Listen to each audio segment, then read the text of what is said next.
most investors, either like I said, themselves or their team, they're working off what we call traditional sales processes that are very dysfunctional. The biggest thing we had people telling us, Sandler, was that it was just a little more complicated on things. So we dubbed it down to a set process that is tied specifically for our type of business. Just so everybody understands this, all the listeners, is coming from what I call program-based selling. So you offer multiple programs for your clients. I see a lot of people just so overthink the numbers on things that they're losing out on a ton of opportunities. Everybody can set up a business. You can go have a hot dog stand on the corner and have a business, but very few people understand how to set up a company.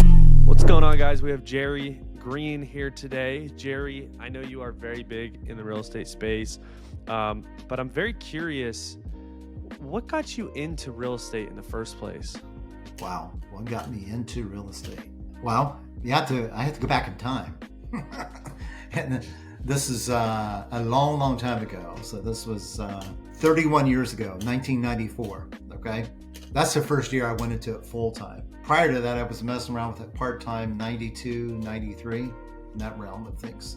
So many years ago. But it was interesting. Back then, I was actually in the business of my father in the electrical contracting business. And that was over in Springfield, Ohio. And so I was working together with him in the electrical contracting business. And we had a pretty decent size real estate business, our electrical business going. And we had a large general contractor fold up his doors on us. And we were like, okay, what are we going to do now? Because it kind of put us in a position where we got put out of business.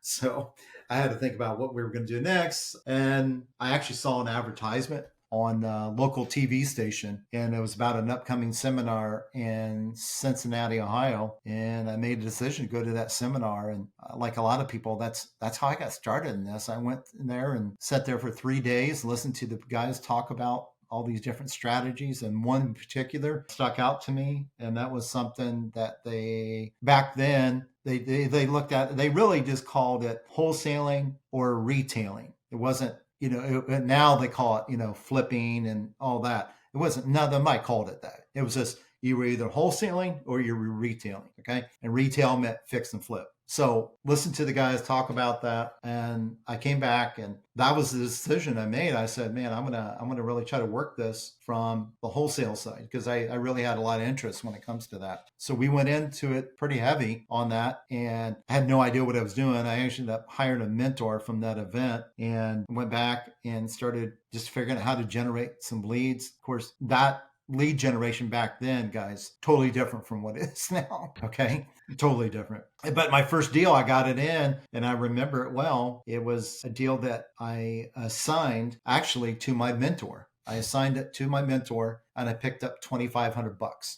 And I thought, wow, how long did I used to have to work to make $2,500? And that's how it all started. Kind of built it out from there, developed, I really went heavy into the wholesale side. And dude, I was out working the ghettos, and a lot of people that might, if you listen to this and you're thinking, does Ohio have some ghettos? We had some pretty rough areas over in Springfield, Ohio.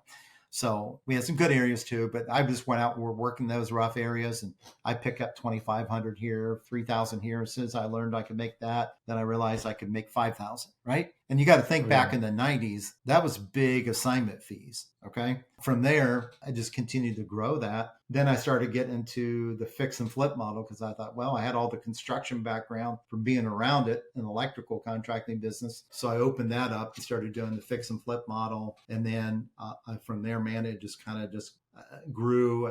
I built a pretty big machine up that we were doing multiple rehabs at once. We went into multifamily. We went into doing a turnkey rental business for a while, even went into commercial side. We're doing some Family Dollar, General Dollar stores. So, when you're in the space for over 30 years, you kind of put your foot in the water in a lot of areas. But after all that stuff, I've cycled back around now and got to the point where I just want more simple And now I have a lady who runs it for me. She's been with me almost 13 years, runs the whole operational side. And mainly we wholesale, we novate. We still take down some properties too, do some buy and holding and some flips. I did open the flips up the last year or so a little bit more because my sons got into the business and they run their own contracting business. So That's now cool. I don't have to deal with all the brand damage from the contractors. That's, So that's awesome. And it was a long time ago, but what was the difference in your life like from before and after real estate? I think, back in the before real estate, I worked a ton of hours. Now, I'm not saying I didn't work a lot of hours in the real estate side, but it was a different use of time. Okay. Yeah. Where when I was in the electrical contracting business, it was very much bidding on a lot of projects, spent a lot of time, working out on the projects and, just a lot of manual labor when it comes to all that side. So it was good. I mean, I learned a ton on that side of things, but it was hard work, really Yeah. hard work when it comes to that. Yeah. And in real estate was this a shift of different type of hard work, right? It was where I put the work in, but I could receive multiple paydays from it instead of one payday. Right. Yeah. And what does your business look like today? I know you have a couple different businesses, including, training and stuff like that. So what does all your businesses look like, as of today? So today, what we have our real estate business, which is based here in Ohio, right in the Dayton area. I have my team works all the deals on that side. So they're working, the acquisition side, the disposition side, transaction coordinating side, all that there. And I have our operations manager that actually lives in Colorado, so that runs things for me. So the real estate side is this, it's either wholesaling, novating, or we'll take some deals down as needed. And that's just, it's kind of like a conveyor belt when it comes to that. That machine just keeps on going. So it's boom, boom, boom. And then I've removed myself a lot from that on the day-to-day component. And I'm still involved with, some different meetings. And I bring a lot of training to them too. And when it comes to the sales side. So the real estate side is kind of on that machine on that. The educational side is I'm very focused right now, sales training. And when I say sales training, specifically for acquisition reps and helping them. And we do work with a lot of people on the dispo side too, when it comes to this. But what we focus heavy on helping people become really good at converting their leads. Because what we realize is that, obviously you guys are in the lead generation business, but there's a lot of people that can get the leads in and they just don't understand how to really convert those on a high level. And so many people leave so many deals on the table. And it's understanding that there is a way to communicate that will allow you to assess things in regards to their people's situations and understand that not everybody's going to be that highly distressed seller. Okay. But that doesn't mean there's not a deal there. Yeah, for sure. What problem were you trying to solve? And it might be just super simple, which it might be, but when you were trying to when starting the sales training for the acquisition, what specific problem were you trying to solve when starting that business? Well, I actually bought that business.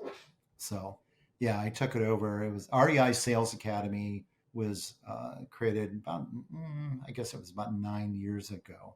And it was created because there was huge gap in the industry that we're in. So many investors themselves or building teams, and the people on the teams of the investors really never understood sales. Okay. They understood on a certain level, but they never understood a true sales process. Okay. So what we were able to work at and help develop on this is a sales process that creates predictable results over and over again. And that you can bring anybody into this as long as the person is, it's a good match in regards to bringing the good person in. But then when you bring them in, they don't have to have all this sales experience. They don't have to, be the real estate expert. They just be in a position where if they're a good person, the right attitude, the right drive and everything else, and have, some good, problem solving skills and things like that. We can train them to the point where they can become very skilled at closing. Want to get motivated sellers that nobody knows about? Introducing 10x TV. If you want to create credibility in your market, find deals that nobody else knows about, and crush your competition, you need to check into TV commercials. It is the new buzz in the real estate investing industry since we introduced it several years ago. I've been using TV commercials myself for the last 12 years and it's absolutely crushed it. So if you want to learn how to get on TV and to do something that little to no people are doing right now, go to claimmymarket.com. Again, that's claimmymarket.com. We usually only work with 2 investors per market, so if you're interested, reach out to us and book a call to see if you can claim your market before anybody else does. Now back to the show. Why do you think so many investors overlook the actual acquisition training piece of it? Because it seems fairly simple, but I feel like a lot of real estate investors don't keep that close of an eye on it. Oh, dude, 100%. I see this all the time. I mean, that's what I train multiple people a week, and I coach some private teams and stuff too. I think they look at, the thing is, there's so much emphasis on the marketing, which is extremely important. I mean, that's what you guys are in. But Yep. The thing is, I mean, if it's done properly, you can automate the marketing. Okay. You can automate the marketing and get the lead flow coming in like that. Obviously, you have to constantly maintain that, work at all the KPIs and everything. But I think a lot of people, they're just so caught up into the day-to-day of everything else that they forget about the importance of understanding that, it's not about doing a training once, or just, it's not about scripts. I see that a lot. I see a lot of gurus out there say, take my my course and I'll give you my scripts. Scripts Yeah. mean nothing. Scripts mean absolutely nothing if you don't understand the psychology why behind them. Okay. You got to understand that, and the way the human beings actually make decisions, the way human mind works and all this. So that's the big gap I think that I've seen, is so many investors in this space, whether it's them or their team, they don't understand that this is a skill. You have to train on the skill multiple times a week, and you got to be in a position where you're constantly improving on that skill all the time. It's like I tell people all the time, like, if you think about, late great Kobe Bryant, Michael Jordan, top players, ever out there in the NBA. And even at the top of their game, what were they doing? Still training. And it's the same way in this. So, What do you think the most common misconception is about what you're offering with the coaching? I think a lot of people believe that, well, I guess here's a good way to put it. So I had a email from a gentleman a while back, and he said, I love the training. He says, I'm just not sure that I need it. And he says, I got somebody, a couple guys here locally, that one guy is kind of harsh a little bit. He's all numbers and stuff like that, still buys deals. And the other guy is somebody that kind of stutters a little bit. They're not, they're a little kinder on things, and they still buy deals on that. And so, and here's what I told him. I said, look, you might not need it. Okay. But and let me just say this. I said, if you're not walking away from if you're not walking away from deals where somebody said, let me think about it, I'll get back with you, or people going dark on you, or being beat out on price, or in a position where people are just basically, giving you every excuse in the world on things why, they're not getting back with you and stuff like that. If you're not experiencing those things, being beat out in competition, beat out in price, beat out, or people going dark on you, ghosting you, and all this stuff, if you're not experiencing any of that, then you probably have it all figured out. And his reply back was, I'm experiencing all of that. I said, so that tells me that you have a problem with your sales process. Yeah. Okay. So, and that's the thing. A lot of people, they don't realize that they have these gaps in their business. And, in our mission in our sales training, in our sales academy, our mission is to close all closable deals. Mm. And the key is if it's not a closable deal, that's okay, but you want to know why it's not a closable deal. Yeah. Because, I mean, it's tough to say because a lot of people will look at some deals that other people could close. And, if you're not as equipped, you might think something's not a deal, but other people can figure it out. So it's definitely, I definitely see where you're coming with that for sure. Yeah. Yeah. It's interesting. And most investors, either like I say themselves or their team, they're working off what we call traditional sales processes that are very dysfunctional. Mm. Okay, and what I always look at it this way. It's like they're going against the grain, the grain in the wood, versus going with it. And see, all humans, I talk about this a lot. We bring into a lot of neuroscience into our training. Okay, and to kind of just bring this down real simple, people are in the position where people have a natural, what we call a natural buying process or natural selling process that we're all internally wired with. And most sales people go against that versus with that. It's like car salesmen. Yeah, exactly. Yeah. Okay. And when you're going against that side of things, that's the problem with that. So what we've done is our sales process is designed the flow with the way human beings actually make what we look at as what we call complex decisions. Okay. And that's super important. When you really understand that, it's a game changer on things. Yeah. I don't know if you've heard of Sandler sales training, but that was the first thing that really caught my attention to it. I've been doing that for a long time now, and it even just that simpleness of it really changed the game.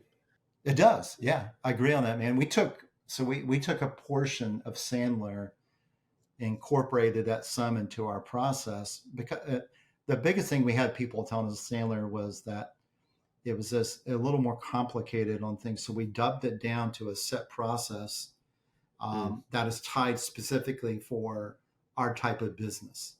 Okay. And that's what we've done on that.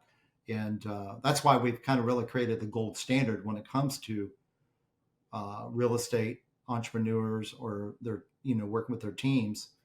Is we've got a really good process that is nailed down when it comes to that, and it works very, very well. And we've watched the highest performing teams in the country that convert on the higher level and also create typically the biggest margins follow our process on that. So it works. You just got to be willing to be humble that there is another way, and be open to that there's actual way that human beings make decisions. And if you can turn around and connect with that, it can change your game, man. Oh yeah, 100%, 100%. Cool.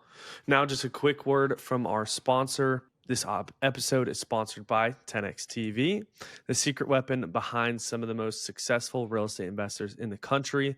Here's the deal. Most investors are stuck cold calling, texting, spending hours chasing low quality leads. But the smart ones, they're using TV commercials to flip the script. With 10X TV, motivated sellers are calling them already warmed up, already trusting them because they've seen them on TV. It's high credibility, high leverage, and way less stress. It isn't a theory. The owner of 10X TV has been in real estate for 24 years, and TV has been his #1 channel since starting 13 years ago. Want to find out if your market's available? Go to 10xtv.co for a free marketing audit and see how TV can become your unfair advantage. Again, that's 10xtv.co. Jerry, on the flipping side of it, what's 2 or 3 key strategies that you've seen be a big impact in your year in 2025? on the actual business itself on Yep. things. I think one understanding that if you're a single shot investor nowadays, that it's really tough. Okay, Yeah. and that is, and just so everybody understands this, all the listeners, is coming from what I call program based selling. So you offer multiple programs for your clients. Okay. A lot of people advertise, just that we buy houses, we buy houses, we buy houses, which is cool to a certain extent to get your leads coming in, right? But once you Hmm. get them into the funnel and things, it's understanding you have to be diversified enough to offer more than one type of program. Okay, so and that's a key. So I always tell people, like, when it comes to the sales, I said, look, the two things you want to look at, you want to understand that you want to become very proficient with the sales process and understand the whole psychology of the sale. The second component you want to look at is understand deal structuring. Mm. And if you do that, you become what I call a deal engineer. And then from there, man, it's just a matter of understanding your client. That lead comes in, you offer different programs. So I think if you're not doing that today, it's going to be really tough to make it on a high level. Okay. Mm. So that's a big component there. I think that's one of the really big ones when it comes to that. The other side of things is that we are in a major trust recession right now across the board, and it's going to get worse and worse because of AI. Okay, people they don't trust things, right? So we're in a definite trust recession. So it's so important right now to be authentic on things, and a couple things on that too. It's not just being authentic, but it's having authority where people can come in and they basically trust you. They you build respect from them. Okay, and it's not so much about being buddies with the seller on things. It's building respect. So Mm. we're in a major trust recession. So we have to counter that by a lot of nurturing, by a highly effective sales process. And like you talk about too with your marketing component, that's a big thing because you're doing the TV, you're seeing different places, right? And then that all ties together on that and pulls it into the brand. So creating that trust and really helping us come through that because we are in a major trust recession right now. Yeah. What mistakes do you see investors make that you think can be really easily avoided? I think some of the big mistakes that people really make right now is one, overthinking your numbers. Mm. Okay. So, we were guilty of this for years, man, on things. But so understanding that, like, if you're wholesaling or even if you're flipping on that side of things, um, on the flipping side, you're going to understand, you're going to know your numbers a lot more dialed in on that. But a lot of people that are wholesaling, and I see a lot of people just so overthink the numbers on things that they're losing out on a ton of opportunities. Okay, Mm. so it's understanding that you don't know every detail about your end buyer. Okay, you don't know that, and that's a big mistake. I see a lot of people think they know all their end buyers completely. But end buyers, all of them have different ways of funding deals, right? Exit strategies. It's just so many things, and we can't even determine anymore. We don't, like, we're wholesaling. We don't put anywhere near. We don't even put the rehab amount on that anymore. It doesn't make sense because everybody looks at things differently. Okay, Mm. so overthinking your numbers is a big problem when it comes to that. Another big thing I think too is, that a ton of investors. I do a lot of one-on-one coaching with people too, and I see a big problem. I see so many people not having set systems and processes in place. Mm. Okay, where they actually have, I look at it as a conveyor belt. Okay, To me, this business is it's just real estate. Okay. Yeah. And if you look at this as a manufacturing environment, real estate is just your product. Right. And you have to focus on the business side more than the real estate side. Yeah, it's got to be repeatable. Yep, 100%, man. Yeah. I think that's one thing you and Tony both do very well is, being able to set something and then let it run. I think a lot of owners are afraid to step out of the business, like it doesn't need them. It's kind of like a parent when the child gets out of the home, they're like scared to have the kid not need them. I feel like it's kind of similar in business. Yeah. Well, I'll tell you, dude, on that, just jumping in on that real quick, I'll never forget one of my mentors told me this. He said, Jerry, there's a difference between having a business and having a company. Mm. Okay. And this guy had built his business to do they were doing about 160 million a year in revenue. And what he told me, and he says, everybody can set up a business, right? You can go have a hot dog stand on the corner and have a business. But very few people understand how to set up a company. A company will continue to go forward and grow without you being involved. Yeah. Yeah, I feel like so many investors get into this space to free up their time and free up their life, and then they work 80 hours a week, and it's always interesting to see. It's like once they get in and do a deal, then they're like, oh, I want to do 400 deals. It's like, okay, the whole point was to get in and to get your time back, and now it's like, it's a different ball game once you're in it. What do you think separates? Because obviously there's a lot of people that call themselves real estate investors, or maybe people that are doing, a deal a year or something like that.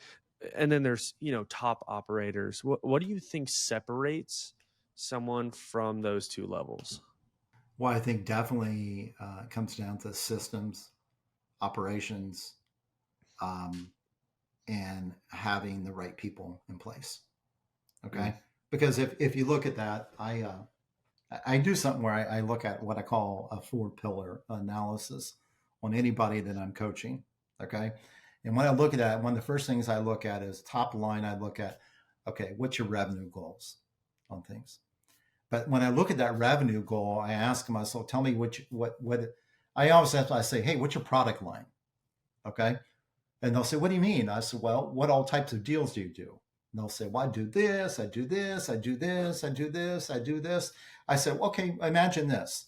Imagine I open a factory and I have all those assembly lines. How efficient am I going to be? That's not very efficient. I said, so you have to look at this business the same way. You have to take it down and just look at a couple product lines, one or two main product lines, and that needs to be that. So we always look at that. Okay. Then we have to, out of that also, and so we look at top line, what's our revenue? Because revenue has to be in first position. Okay. And then we look at, secondly, the second pillar is we have to understand how we really going to get to those numbers, right? We have to do the reverse engineering of that. Understand, okay, if I do this, these actions are going to lead to this result. But we have to really understand that. And when we start getting clarity on that, all of a sudden it starts to become clear, like, oh, wow, there's no way I'm going to be able to do this amount of money if I'm doing these actions, right? It just starts to click for them. Then the third component of the 4 pillars I look at in your business is the third one is your accountability chart. Okay. And that is who's in each box and what are they doing? And a lot of the people I talk to, they're in every single box. Okay. They're in every single box. And then they wonder why this thing will never grow. Right. Or they might, look, I get it. In the beginning, you have to wear multiple hats on that. But at some point in time, if you never take the time to expose it and what it looks like, then it never becomes real to you on that. Okay. And then the fourth pillar I look at comes down to the KPIs, the numbers, because most people don't track any numbers. And when we can get them to expose the numbers, and then it starts to become real. And literally, I've had so many people that we've watched them turn their business around by saying, wow, I never took the time to do this and look at it that way, right? Mm. It sounds simple, but we know how it is, man. We're all out there jamming on things, and a lot of us are running 100 miles an hour, and I've been there many times. So, What would you tell an investor that's a one-man band right now? What maybe not what would you tell them, but what would you recommend someone in that position hires first? What would they hire out first? I look at, on the hiring side, when the first you've got to get somebody that is a good solid assistant to take things off of you. Okay. Mm, And one yeah. here's really, really important: when you're hiring that assistant, um, make sure they're local. Okay. On things, nothing wrong with the VAs and all that, but if you really want to grow this, get somebody, even if it's part-time. Okay. Local assistant. Make sure they have a college degree. Okay. It's not because I'm looking for the degree, it's because they completed something. Mm, Okay. And they stayed with it long enough to complete it. And then I'm going to start putting everything I can into their lap. Even, and don't get the, here's the number one thing I hear all the time. Well, I don't know what I'm going to have them do. Right. Or I don't have time to train them. Well, stop thinking that. Just have them come in and follow you around, and they will learn because you're doing it. right. Okay. And they'll see stuff and be like, "Oh, I can do that," or "I can Yeah, do that," exactly. and Yeah, you'll figure out what to get rid of for sure. that's it. And and Yeah. next thing you know, like my operations manager now, Ashley, when she first started with me, that was what we did. I mean, she was going out on properties with me, and I would have calls come on my cell phone. I would just throw her my phone. I'd say, "Here, answer it." What am I supposed to say? I said, "You'll figure it out." So, That's awesome. Yeah. Yeah. Sometimes that's how you gotta do it for sure. When 100%, when man. it when it comes to the word success, how do you define it and how do you strive for it in your day to day? Mm. Well, I'll tell you what, years ago, for quite a few years, I thought success was all about the materialistic side of things, the money, all that. And dude, I have learned through many years and some hard lessons. Like I lost my first wife to cancer, and Mm, we had the business going and everything else, and uh, guys that you know, and here's a good way to kind of look at this. If we looked at it and we said, "Hey, man, um, what what's the meaning of life?" Right? If we broke that down, something, just kind of looking at through that perspective. And one of the best quotes ever that I've heard on this is that the meaning of life is simply to enjoy the passage of time. That's it. mm, Okay. And so, what greater way of success than that? Okay. yeah, Because we think all this other stuff is going to take us there, but we know that as human beings, it's like we buy the nice car, and then next thing you know, that's really cool for a month, then it changes, and then it yeah, starts to slow down and stuff like that. So just, you know, I've learned a lot, and I turned 60 this year, and I this all those years, man, I thought I had all the shit figured out, and dude, I just realized that you know none of this stuff really matters unless mm, you're enjoying the passage of time, man. yeah. Okay. That's awesome. I didn't know that about you. I'm sorry. I'm sorry for that. That's Thanks, a man. Yeah, tough thing to go through for it sure. was a lot. It was a lot. Mm, yeah. I definitely agree with you though. I mean, money buys the freedom, but the freedom at the end of the day and the ability to do what you want with your time is huge for sure. 100%, man.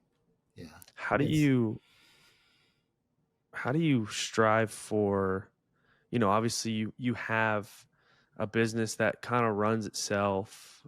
You have the coaching. At this point, materialistic wise, money wise, you're probably set. What has you like keep pushing and striving to go on day to day? Well, I think a big component of it is that and a lot of this might sound cliche, but I really do love what I'm doing. Okay. Mm, And that's a big component of it. Like I get, I still, I'm not doing as many of the deals myself anymore. Okay. Because my team does a lot, but when I get involved with a deal, I love it. It's fun. mm, Okay. And then the other component is that I love training people. I just, nothing makes me more pumped than seeing somebody use something. Like I just got a message here recently from one of my students in Kentucky, in Louisville, Kentucky, and he sent me a message, and he just says, Jerry says, I know. He says you've been telling me to do this price anchoring technique on sellers for the last couple of years. He said I kept fighting it. He said I finally did it. He said literally the first one I did it on, he says I dropped the anchor, and he says I actually was able to get him to move in that direction, and he locked the deal up and got a just shy of an $80,000 assignment fee. that's awesome. He said I should listen to you sooner. That's awesome. so those are the Um, things, man. I feed off of on that side, mm, and now too, man. It's cool because a lot of I know a lot of people might be listening or younger and stuff, but guys, when you can start getting to the point like now, I see my sons getting involved. Okay, and that is such a cool thing, man. Watching them do things, and it's just like a whole another burst of energy. yeah, that's awesome. Yeah, my dad's always said I'm gonna work. He's an entrepreneur as well, and he's like I'm gonna do this until I die. Like it's not I work. feel the same way. I mean, Yeah. it's like I mean, you got to remember that there's so many things we grew up on, and our Mm, parents, grew up on that. A lot of stuff people were trained about society in regards to false belief systems, right? mm, And so it's interesting on that how if you think about it, they were trained on that side.